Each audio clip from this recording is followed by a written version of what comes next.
বিসমিল্লাহির রহমানির রহিম। আসসালামু আলাইকুম রহমতুল্লাহি ওয়া বারাকাতুহু। আই হোপিং অল আর ইনশাআল্লাহ কোয়াইট ফাইন।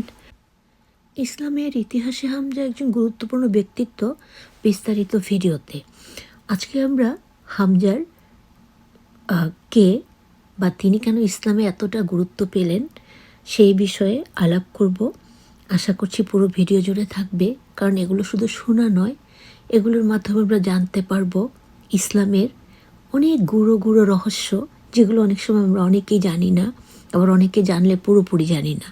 দ্যাটস আমি চেষ্টাগুলো করে থাকি। ইসলামের ইতিহাসে হজরত হামজা রাদিয়াল্লাহু ছিলেন মহানবী সাল্লাল্লাহু আলাইহি সাল্লামের চাচা। অকুতোভয় বীর এবং ইসলামের প্রাথমিক যুগের অত্যন্ত গুরুত্বপূর্ণ সাহাবী।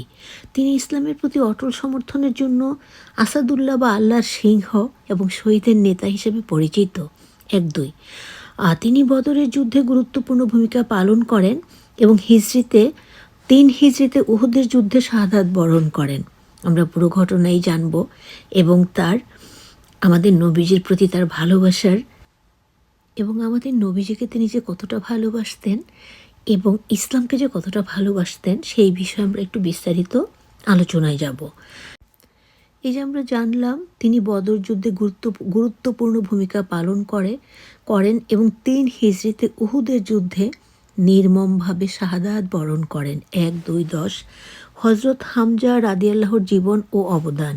ইসলাম গ্রহণ তিনি কিভাবে করলেন? নবুয়তের 6ষ্ঠ বর্ষে আবু জাহেলের সাথে একটি ঘটনার পর তিনি ইসলাম গ্রহণ করেন, যা মুসলমানদের সাহস বৃদ্ধি করেছিল। 5-8 বীরত্ব এবং উপাধি।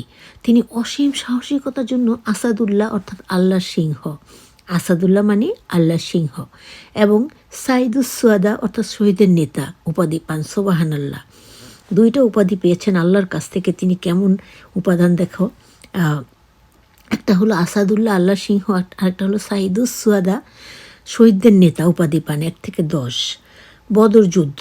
তিনি বদর যুদ্ধে অন্যতম প্রধান যোদ্ধা ছিলেন এবং কুরাইশদের বিরুদ্ধে বিজয় অর্জনে সহায়ক ভূমিকা রাখেন। 2-10 উহুদ যুদ্ধ শাহাদাত।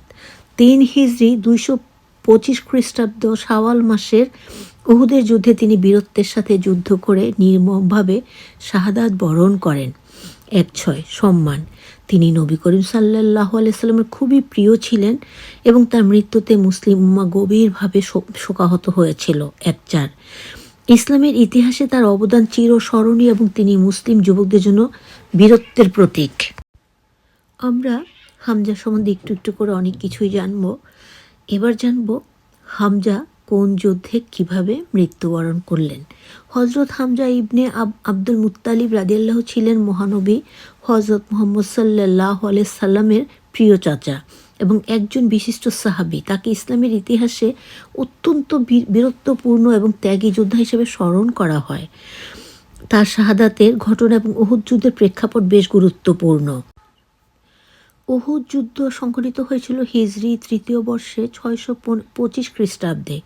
মক্কার কুরাইশরা বদর যুদ্ধে মুসলমানদের কাছে পরাজিত হয়েছিল এবং এই পরাজয়ের প্রতিশোধ নিতে আর তারা নতুন একটি বিশাল বাহিনী নিয়ে মদিনার মুসলিমদের উপর আক্রমণ করার পরিকল্পনা করে। একটা জিনিস তুমি পরীক্ষিত দেখবে যে মুসলিমরা নিজেরা যুদ্ধে যায় না। যখন তাদেরকে যুদ্ধে এভাবে আক্রমণ করা হয় তখন তাদের জীবন বাঁচাতে তারা যুদ্ধে অংশগ্রহণ করে। এটা ছিল আমাদের নবীজির আদর্শ এবং নবীজি এটাও বলতেন যে যুদ্ধের সময় যদি কোনো হেরে যাওয়া অপর দল যারা শত্রুপক্ষ তারাও তোমার কাছে সাহায্য চায়, তুমি তাদেরকে সাহায্য করে তাদেরকে নিরাপদ স্থানে পৌঁছে দিবে।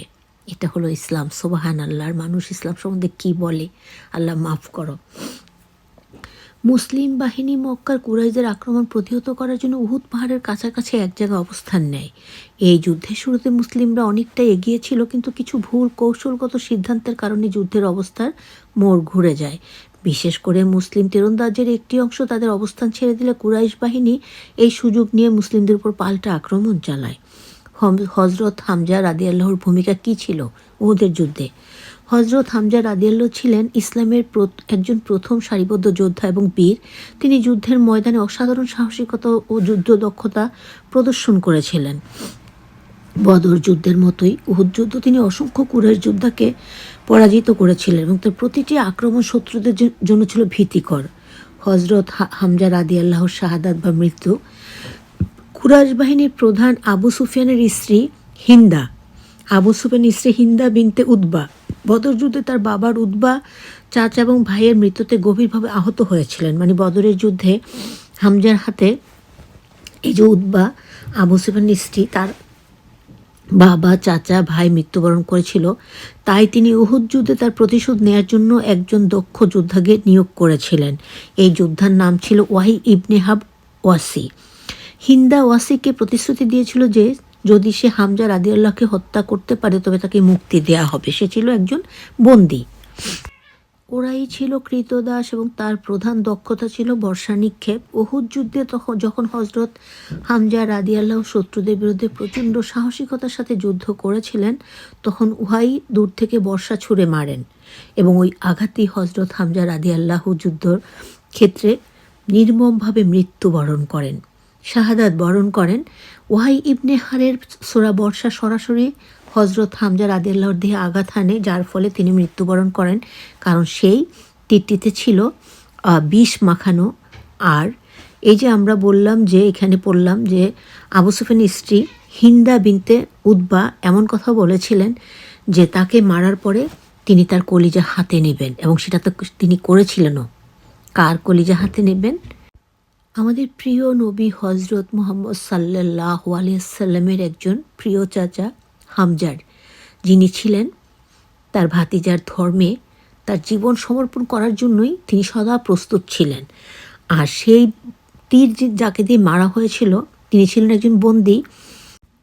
আবু সুফিয়ানের স্ত্রী হুতাবা তাকে বলেছিলেন, তিনি ছিলেন ভীষণ রকম সুদক্ষ তীরন্দাজ। বলেছিলেন তুমি যদি আবু হামজাকে মারতে পারো তাহলে তোমাকে মুক্তি করে দেয়া হবে। হজরত হামজা রাদিয়াল্লাহুর মৃত্যুর পরবর্তী ঘটনা। আর এখানে আরেকটু কথা বলে নিই, বদরের যুদ্ধ আমি শেয়ার করে দেবো এটার সাথে, কারণ সেখানেও হামজার বীরত্বের কথা আছে। এবার আসি হজরত হামজা রাদিয়াল্লাহুর মৃত্যুর পরবর্তী ঘটনা। হজরত হামজা রাদিয়াল্লাহু শাহাদাতের পর কুরাইশরা তার দেহকে নৃশংসভাবে বিকৃত করে।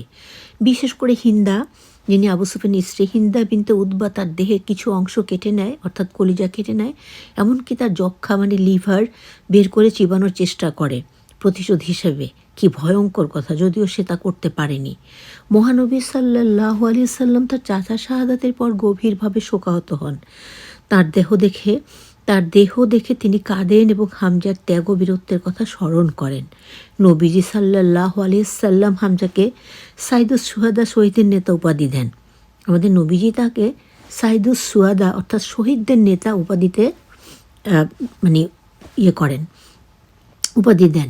উহুদ যুদ্ধে মুসলিম বাহিনীর শিক্ষা। উহুদ যুদ্ধে মুসলিম বাহিনী সাময়িকভাবে পিছিয়ে পড়লেও এই যুদ্ধ মুসলিমদের জন্য অনেক গুরুত্বপূর্ণ শিক্ষা নিয়ে আসে। বিশেষত আল্লাহর উপর পূর্ণ ভরসা রাখা এবং যুদ্ধের কৌশল মেনে চলার গুরুত্ব ওখানে ফুটে ওঠে।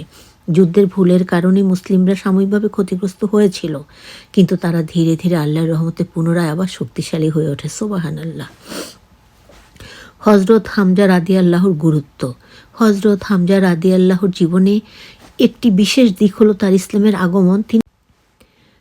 তিনি নবীজি সাল্লাল্লাহু আলাইহি সাল্লামের প্রথম দিকের সমর্থকদের মধ্যে একজন ছিলেন এবং তার ইসলাম গ্রহণ ছিল মক্কার কুরাইশদের বিরুদ্ধে এক শক্তিশালী বার্তা। তার সাহসিকতার এবং ইসলামের প্রতি তার গভীর ভালোবাসার কারণে তিনি মুসলিমদের জন্য মধ্যে বিশেষ স্থান অধিকার করে আছেন। উহুদ যুদ্ধে হজরত হামজা রাদিয়াল্লাহু শাহাদাত মুসলিম ইতিহাসে এক মর্মস্পর্শী এবং বীরত্বপূর্ণ অধ্যায় হিসাবে সবসময় স্মরণীয় থাকবে। আর এখানে আমরা আরেকটা কথা শেয়ার করব, সেটা হলো এই যে হামজা, তিনি এতটাই খারাপ ছিলেন, তিনি নিজের মুখে ইসলামের ইতিহাসে বলা আছে যে তিনি নিজের মুখে বলে গেছেন যে আমি এহেন খারাপ কাজ নাই আমি করি নাই, কিন্তু আমার ভাতিজার ধর্মে ফিরে এসে আমি বুঝতে পারলাম যেটা শান্তির ধর্ম, এবং সে সব খারাপ জিনিস ছেড়ে দিয়ে ইসলামের শুরুতেই তিনি ইসলাম ধর্ম গ্রহণ করলেন এবং ইসলামের জন্য নির্দ্বিধা তার জীবনকে বিসর্জন দিয়ে গেলেন। তিনি হলেন হামজা রাদিয়াল্লাহু। যদিও শুরুতেই বদরের যুদ্ধটা শেয়ার করা উচিত ছিল, তারপর উহুদের যুদ্ধ, তাতে কি আমরা জানবো, শিখব এবং সঠিক সুন্দরভাবে আমরা ওদের মহত্বের দিকগুলোকে অনুসরণ করব। নবীর সুন্নাহ মোতাবেক, কোরআন মোতাবেক, আমিন সুম্মা আমিন। বদরের যুদ্ধ 17ই রমজান, 2রা হিজরি, 13ই মার্চ 624 খ্রিস্টাব্দে ইসলামের ইতিহাসের প্রথম ও সবচেয়ে গুরুত্বপূর্ণ যুদ্ধ হলো বদরের যুদ্ধ, যা মদিনার মুসলিম ও মক্কার কুরাইশদের মধ্যে সংগঠিত হয়। 1-6 নবী করিম সাল্লাল্লাহু আলাইহি সাল্লামের নেতৃত্বে মাত্র 313 জন মুসলিম সৈন্য নিয়ে আবু জাহেলের 1000 সৈন্যের শক্তিশালী কুরাইশ বাহিনীকে পরাজিত করে আল্লাহর হুকুমে, আল্লাহর ইশারায়। সুবহানাল্লাহ। 1-4-9 ওই ঐতিহাসিক যুদ্ধটি ইসলামের অস্তিত্ব রক্ষা করে এবং আরবে মুসলিমদের অবস্থান সুদৃঢ় করে। সুবহানাল্লাহ। বদর যুদ্ধের বিস্তারিত ইতিহাস, প্রেক্ষাপট ও কারণ। মক্কা থেকে মদিনায় হিজরতের পর কুরাইশদের অব্যাহত হুমকি এবং ইসলামের প্রচার রোধে এই যুদ্ধ অপরিহার্য হয়ে পড়ে। মক্কার একটি বাণিজ্য কাফেলা সিরিয়া থেকে ফেরার পথে মুসলমানদের দ্বারা বাধাপ্রাপ্ত হওয়ার আশঙ্কায় আবু সুফিয়ানের আবেদনের প্রেক্ষিতে কুরাইশরা মদিনা আক্রমণের জন্য সেনাবাহিনী পাঠায়। 1-4 যুদ্ধের অবস্থান ও শক্তি। মদিনা থেকে প্রায় 80 মাইল দূরে বদর নামক কূপের পাশে এই যুদ্ধ সংঘটিত হয়েছিল। কোথায় হয়েছিল? বদর নামক একটি কূপের পাশে যুদ্ধ হয়েছিল। 5 মুসলিম বাহিনীর সদস্য সংখ্যা ছিল মাত্র 313 জন। অপরদিকে আবু জাহেলের সংখ্যা ছিল 1000 জন। মুসলিম বাহিনীর সদস্য সংখ্যা 313 জন, যার মধ্যে 70 জনের মাত্র উট আছে, 2 জনের ঘোড়া আছে, বাকিদের কিছুই নেই। অন্যদিকে কুরাইশ বাহিনী ছিল 100 জনের, যাদের কাছে ছিল 100টি ঘোড়া, 700টি উট। যুদ্ধ পরিস্থিতি। যুদ্ধের দিন 17ই রমজান ভোরে নবী করিম সাল্লাল্লাহু আলাইহি সাল্লাম আল্লাহর কাছে সাহায্য চান। যুদ্ধের শুরুতে উভয় পক্ষের মধ্যে মল্লযুদ্ধ হয়, মানে দুই পক্ষের মধ্যে ভীষণ যুদ্ধ হয়, যেখানে মুসলিমরা বিজয়ী হয়। সুবহানাল্লাহ। এরপর মূল লড়াইয়ে মুসলিমরা অত্যন্ত সাহসিকতার সাথে যুদ্ধ করেন। 7 পরিণাম ও ফলাফল। যুদ্ধে কুরাইশদের পরাজয় ঘটে। কুরাইশ নেতা আবু জাহেল সহ 70 জন নিহত হয় ও আরও 70 জন বন্দী হয়। 6-8 মুসলমানদের পক্ষে 14 জন সাহাবী শাহাদাত বরণ করেন। 6 তাৎপর্য। এটি ছিল সত্য ও মিথ্যার মধ্যে পার্থক্যকারী যুদ্ধ, যাকে কোরআনে ইয়াউমুল ফুরকান বলা হয়েছে। এই বিজয় মদিনায় মুসলিম রাষ্ট্রকে সুপ্রতিষ্ঠিত করে এবং কুরাইশদের ক্ষমতাও দর্পচূর্ণ করে। আর বদর যুদ্ধ ছিল আত্মবিশ্বাস ও ঈমানের এক অনন্য দৃষ্টান্ত, যা ইসলামী সাম্রাজ্য প্রতিষ্ঠার সূচনা করে। 6-12 বদরের যুদ্ধের পূর্বে 623 থেকে 624 সালের মধ্যে মুসলিম ও কুরাইশদের মধ্যে বেশ কিছু খণ্ড খণ্ড যুদ্ধ হয়, মানে ছোট ছোট যুদ্ধ হয়। বদর যুদ্ধ ছিল দুই বাহিনীর মধ্যে প্রথম বড় আকারের যুদ্ধ। যুদ্ধে সুসংগঠিত মুসলিমরা মক্কার সৈনিকদের সারি ভেঙে ফেলতে সক্ষম হয়। যুদ্ধে মুসলিমদের বিপক্ষে Abu Jahl, Amr ibn Hisham, Utba ibn Rabia, Umayya ibn Khalaf, Shaiba ibn Rabia, Walid ibn Utba, Uqba ibn Abi Muait নিহত হন। মুসলমানদের বিজয় অন্যান্যদের কাছে বার্তা পৌঁছে যে মুসলমানরা আরবে নতুন শক্তি হিসাবে আবির্ভূত হয়েছে এবং এর ফলে নেতা হিসাবে মুহাম্মদ সাল্লাল্লাহু আলাইহি ওয়াসাল্লামের অবস্থান সুদৃঢ় হয়। আর এই বদরের যুদ্ধে হামজা, আমাদের নবীজির চাচা, তিনি উল্লেখযোগ্য ভূমিকা রেখেছিলেন। বদরের যুদ্ধ সুদূর প্রসারী প্রভাব সৃষ্টি করেছে।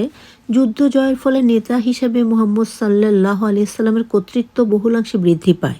এর ফলে অন্য আরব গোত্রগুলো মুসলিমদের নতুন শক্তি হিসেবে দেখতে শুরু করে। মদিনার অনেকে এই সময় ইসলাম গ্রহণ করে। বদরের যুদ্ধে অংশগ্রহণকারী মুসলিমদেরকে খুবই সম্মানের দৃষ্টিতে দেখা হয়। অন্যদিকে যুদ্ধে আবু জাহেল সহ মক্কার অনেক গণ্যমান্য ব্যক্তির মৃত্যুর ফলে আবু সুফিয়ান নতুন নেতা হিসেবে আবির্ভূত হন। পরবর্তীতে মুসলিমদের বিরুদ্ধে তিনি কুরাইশ নেতৃত্ব দেন। মক্কা বিজয়ের সময় আবু সুফিয়ান ইসলাম গ্রহণ করেন। সুবহানাল্লাহ। মুসলিম হওয়ার পর আবু সুফিয়ান মুসলিম সাম্রাজ্য গুরুত্বপূর্ণ ভূমিকা রেখেছেন। পরবর্তীতে তার ছেলে মুয়াবিয়া উমাইয়া খিলাফত প্রতিষ্ঠা করেন। আবু হামজা রাদিয়াল্লাহু বদরের যুদ্ধে তার বীরত্বের পরিচয় দিয়েছিলেন। তিনি বীর যোদ্ধা ছিলেন। আর সেই যুদ্ধে মাত্র 313 জন সৈন্য নিয়ে মহানবীর বাহিনী 1000 সৈন্যের সাথে যুদ্ধ করে আল্লাহর কাছে সাহায্য চেয়েছিলেন, যুদ্ধে যাতে তারা জয়ী হতে পারেন। আল্লাহ পাক তাদেরকে যুদ্ধে জয়ী করে দিয়েছিলেন। সুবহানাল্লাহ। সেখানে স্বয়ং যদি আল্লাহ পাকের ইঙ্গিত না থাকতো, তাহলে 1000 যোদ্ধার বিরুদ্ধে মাত্র 313 জন যোদ্ধা, তার মধ্যে তাদের তেমন দলবল ছিল না, অস্ত্র ছিল না, তবু তারা সততার যুদ্ধে জয়ী হয়েছিলেন। আর হামজা সেই যুদ্ধে তার বীরত্বের পরিচয় দিয়েছিলেন। তারপর উহুদের যুদ্ধে তিনি আবু সুফিয়ানের স্ত্রীর হুকুমে তীরন্দাজের হাতে নির্মমভাবে নিহত হন এবং আবু সুফিয়ানের স্ত্রীর হুকুম মতে তার বুক চিরে কলিজা বের করা হয়। মানে বর্ণনা দেওয়ার মতো না এমন কাহিনী আবু সুফিয়ানের স্ত্রী ঘটিয়েছিলেন। যাই হোক, আল্লাহ পাক আমাদের সহি বুঝ দান করুন। তোমাদের সবার জন্য আসসালামু আলাইকুম রহমতুল্লাহি ওয়া বারাকাতুহু। ভালো থেকে সবাই। আর আজকের এই ঘটনা আমি উইকিপিডিয়া থেকে নিয়েছি। আল্লাহ সেভ এভরিওয়ান। আমিন সুম্মা আমিন।